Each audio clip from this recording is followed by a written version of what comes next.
ಹರಿ ಓಂ. ಶ್ರೀ ಪತಂಜಲಿ ಯೋಗ ಶಿಕ್ಷಣ ಸಮಿತಿ, ರಿಜಿಸ್ಟರ್ಡ್ ಕರ್ನಾಟಕ, ನೇತ್ರಾವತಿ ವಲಯ, ಪುತ್ತೂರು ತಾಲೂಕು, ದಕ್ಷಿಣ ಕನ್ನಡ ಜಿಲ್ಲೆ. Shri Saraswati educational society, registered Puttur, Saraswati ಸದನ, ಸಂಟ್ಯಾರು ಇಲ್ಲಿ ಇದೇ ಬರುವ ಅಕ್ಟೋಬರ್ 26ರಂದು ಆದಿತ್ಯವಾರದಂದು ಬೆಳಗ್ಗೆ 6ರಿಂದ 7:30ರವರೆಗೆ ಉಚಿತ ಯೋಗ ಶಿಕ್ಷಣ ತರಬೇತಿಯ ಉದ್ಘಾಟನಾ ಕಾರ್ಯಕ್ರಮ ನಡೆಯಲಿದೆ. 10ರಿಂದ ಮೇಲ್ಪಟ್ಟ ಎಲ್ಲಾ ವಯಸ್ಸಿನ ಪುರುಷರು ಮತ್ತು ಮಹಿಳೆಯರು ಈ ತರಬೇತಿಯನ್ನು ಪಡೆದುಕೊಳ್ಳಬಹುದು. ದಿನನಿತ್ಯದ ತರಗತಿಗಳು ಬೆಳಗ್ಗೆ 5ರಿಂದ 6:30ರವರೆಗೆ ನಡೆಯಲಿದೆ.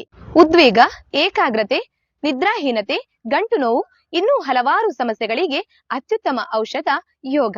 ಕೇಂದ್ರ ಸಮಿತಿಯಿಂದ ಶಿಕ್ಷಣ ಪಡೆದ ನುರಿತ ಶಿಕ್ಷಕ ವರ್ಗದವರಿಂದ ಯೋಗಾಸನ, ಪ್ರಾಣಾಯಾಮ, ಧ್ಯಾನ, ಅಗ್ನಿಹೋತ್ರ, ಸೂರ್ಯ ನಮಸ್ಕಾರ, ಆಹಾರ ಪದ್ಧತಿ, ಆಯುರ್ವೇದ, ಭಜನೆ, ಭಾಷಣ ಕಲೆ, ಸತ್ಸಂಗಗಳನ್ನು ಸಮಿತಿಯ ವತಿಯಿಂದ ಉಚಿತವಾಗಿ ಹೇಳಿಕೊಡಲಾಗುವುದು. ಯೋಗವೇ ಜೀವನ, ಜೀವನಕ್ಕಾಗಿ ಯೋಗ. ಹರಿ ಓಂ.